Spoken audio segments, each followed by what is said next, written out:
welcome to my channel once again. Today we are going to talk about Newton's laws of motion. And under Newton's laws of motion, we are having three main laws of motion. The first law of motion is also called the law of inertia. And the law says that an object will forever remain at rest or continue its motion until an external force acts on it. So what the law is trying to imply is that if you are having an object and the object is at rest, if you're having an object and the object is at rest, over decades, over centuries, the object will still remain at rest until an external force is being acted on it. When you apply an external force like a push or a pull, you are going to realize that the thing is going to change its position. So before you apply an external force on it, the object will forever remain where it is. The second one is, if an object is moving, it's already in motion. If an object is already in motion, according to Newton's law of inertia, until you apply an external force or until an external force is being acted on it, there is no way this object is going to stop its motion, or there is no way this object is going to change its direction. So the Newton's first law of motion states that an object will remain at rest or continue its motion until an external force is being acted on it. So this explains the reason why if you are having something on the ground without any external force like wind, without any external force like friction or something, the thing will either continue moving or it will forever remain at rest. For instance, if you are having a ball, if you roll a ball on the ground, let's say this one is a tennis ball. If you roll a tennis ball on the ground, we expect the tennis ball to actually roll forever. But what happens in reality? The moment you roll the ball, it actually moves through a particular distance and it comes to rest. There is no way the ball is going to roll forever. It will actually come to rest. So this means that then there is a force which is being acted upon this ball, causing the ball to what? To slow down bit by bit, and at the end of the day it will come to rest. And that force is what we call the friction force. You know, friction force, they are the forces that act or opposes the motion of an object. So if you roll something on the ground, don't expect the thing to be rolling forever. Automatically it will come to rest. And the thing that brings it to rest is what we call the friction force. We are going to delve more into the friction force and know how it is being applied. But before that, let's try and understand the Newton's laws of motion perfectly before you can move to how to apply the friction force or how to apply the forces that causes an object to either start its motion or an object to stop its motion. For instance, if you're having the ball being rolling this way and there is no force being acted on it, for instance, if friction is negligible, then you realize that the ball is going to continue rolling. But here lies the case in reality. That's not how it is. Friction is everywhere. Friction can exist in the air as air resistance, can also exist on the ground as a friction force opposing the motion of an object. So let's talk about the second law of Newton's. Let's talk about the second Newton's law, which also called the law of acceleration. And this law is going to introduce you to the relationship between the force and acceleration. And hereby you are going to find a constant. So under Newton's second law, we are going to find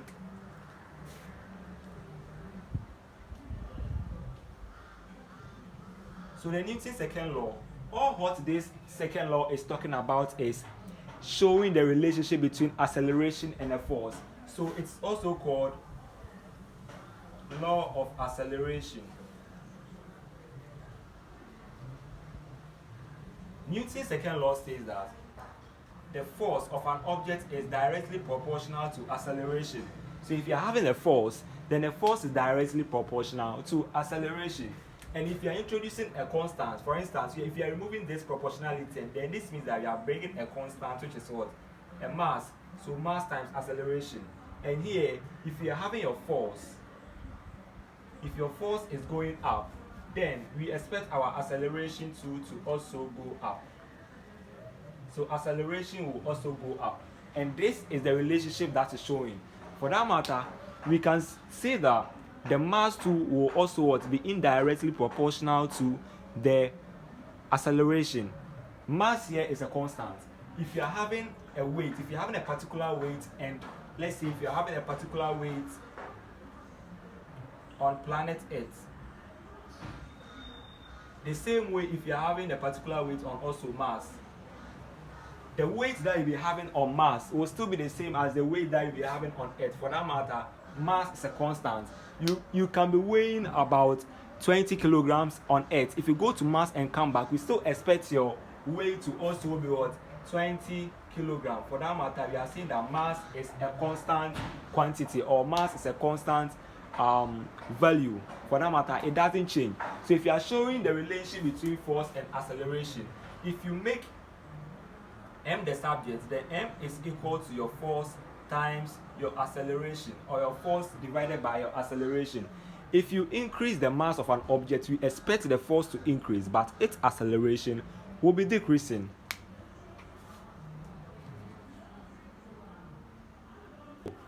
The force of an object is directly proportional to its acceleration. Then your force is directly proportional to acceleration. Introducing a constant, I'm repeating it again. Introducing a constant, you are going to have a force giving you your ma. So if you are making mass the subject, then your mass will be equal to your force divided by your acceleration. This means that if you increase the mass of an object, the force will also increase, but its acceleration will decrease if you are holding everything to be constant. If you are holding all your preambles to be constant except the mass. If you increase the mass, your force will be increasing, but your acceleration will be decreasing. Let's use a typical example to narrate it. If you are having a metal ball and we are having a normal football, this one is football made of more like a rubber, and this one is a metal ball.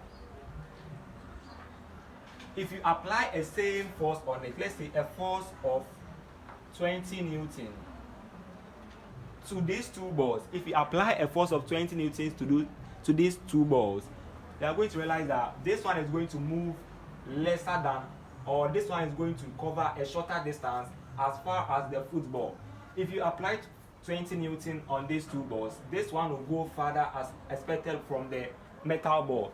This is trying to show that if you increase the mass, though the force will be increasing alright, or if the force is also kept constant, so your force is kept constant,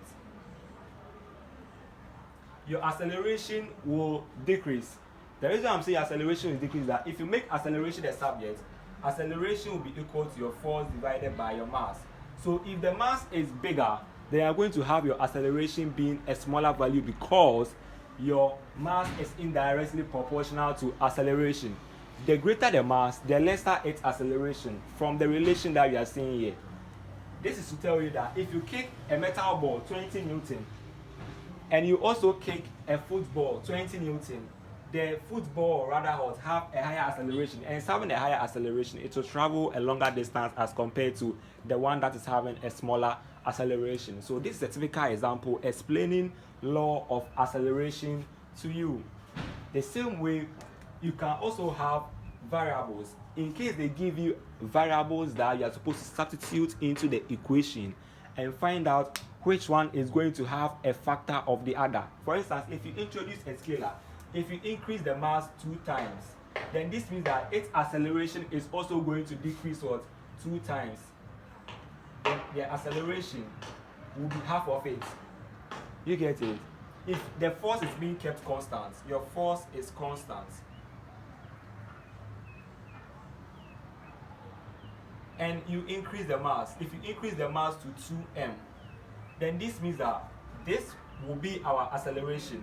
Our acceleration will be given as force divided by our 2m. And because our m is constant and our f2 is also constant, then we are going to have our acceleration given as 1/2. So if you increase the mass 2 times of it, you are going to get your acceleration being half. The same way, if you increase your acceleration to be 2, then your mass is supposed to be half. Your mass will be decreased by what? Half. So that's the relation between it. And the same way, you can also include it into the force. If you increase the force, we expect your mass being a constant, we expect the acceleration to also increase. So if you increase the force, if the force is being increased 2 times, then you are expecting our acceleration to also be increased by what? 2 times, because our mass is constant. The mass will forever remain a constant object unless you adjust it yourself. So let's try and move to the third law of Newton. The third law states that, the third law is all about actions and reactions, and we are going to talk more about how human beings, we are standing here, we are not sinking or we are not floating. So let's talk about the third law of Newton, which says that actions and reactions are equal but opposite. They are opposite in direction, that's all, but they are having equal magnitude. A typical example is if you are having a wood on the ground, let's assume that this one is a grass and you are having a big wood on the ground. If you see the wood on the ground, we are not seeing the wood either sinking or floating, but we see the wood leveled on the ground. Whilst the wood is not sinking or the wood is not floating, remember that no matter the object, there are forces that are acting on it, but because the thing is at rest, anything that is at rest means zero, right? There are forces that are being acted on the object, but just that the resultant of the force is equal to zero. This one is having a weight, so weight is also a force. Weight acts at the center of the object downwards, so our weight is equal to our mg downwards because of gravity. Where is gravity acting to? Gravity is acting towards the center of the earth. Here we are doing all our explanation is respect to the planet earth, so our gravity is what acting towards the center of the earth. Then we expect the wood to be sinking because the thing is what moving down, the weight is moving down, but we are not seeing it that way. Then this means that there is also a force which is balancing this particular wood's weight. It is balancing the weight. For that matter, the wood is not sinking or floating, and that thing is what we call the normal reaction. So there is an equal but opposite force called the normal, and this normal is the one that is actually balancing the weight of the wood. So the normal, the formula for the normal too is also what? mg. Just that this one it is positive. So if you are having positive 10 and negative 10, it will sum up to 0. So the resultant force that is being acted on the object is 0. So this is the real explanation of actions and reactions are equal but opposite. Let's take another example. If you are having an object, let's say this one is a beach sand, and there's a crab on it. Let's say this one is a crab, tiny creature like that. There's a crab on it. The crab can actually move on the beach sand without sinking. It won't sink because its weight, mg, is very small, so it is balancing out. So the sand too is also providing an equal but opposite reaction. So the sand is also providing an equal but what? Opposite reaction that balances the weight of the crab. So the crab will not be sinking. The crab can just walk on the beach sand without sinking. But let's compare it to a human being. A human being is having a greater weight. So a human being on earth, this means that this human being is going to sink into it. It will sink to a certain depth before it comes to rest. Then this means that the beach sand cannot actually provide the normal reaction that could what? Balance the weight of the particular person. And for that matter, the person will sink to a certain depth before it comes to rest. At that point, that sand will be able to provide a normal reaction which should be able to balance the weight of the person, so the person will not be sinking anymore. Let me use another example. For instance, if you are having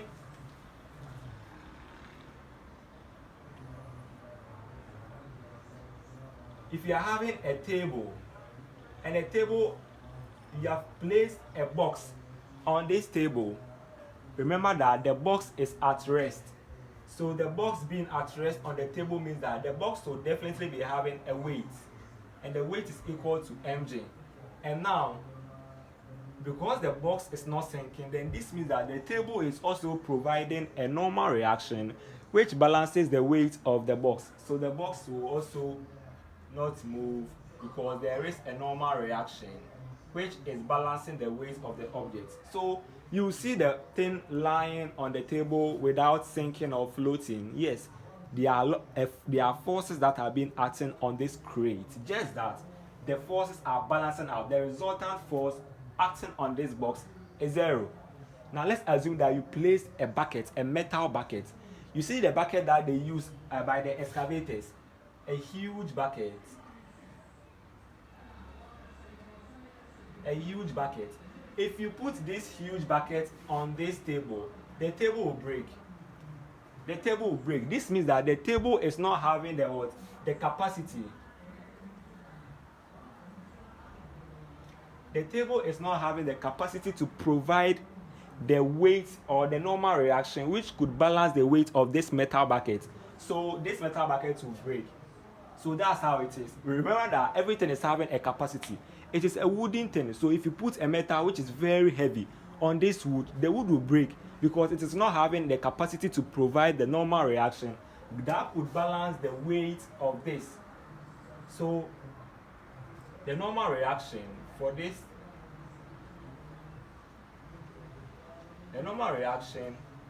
table is only limited. It can't actually support the weight of this metal bucket. So if there is no way it's going to what?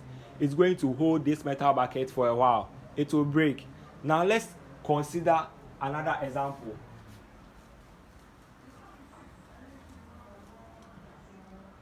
This is the surface of the earth. And we are having a table. And the table too there is a box that has been placed on the table. Now, the table is not sinking, the box too is not sinking. Then, we could say that the overall normal reaction that is being provided, causing the table and the box to be at rest, is being provided by the earth. So the earth is providing a normal reaction. The earth is providing a normal reaction which balances the weight, let's say weight 1 and weight 2. The weight 1 is the weight of the box and the weight 2 is the weight of the table. The normal reaction being provided by the earth is equal to weight 1 plus weight 2.